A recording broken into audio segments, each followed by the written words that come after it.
கள்ளம் இல்லை சிரித்தால் என்ன பாவம்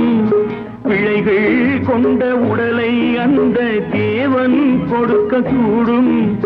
தாத்தா தானே பார்வை கொஞ்சம் குறைவாயிருந்தால் என்ன தட்டு தடவி தடுக்கி விழுந்தால் சிரிப்பாயோ என் கண்ணே சிரிப்பாயோ என் கண்ணே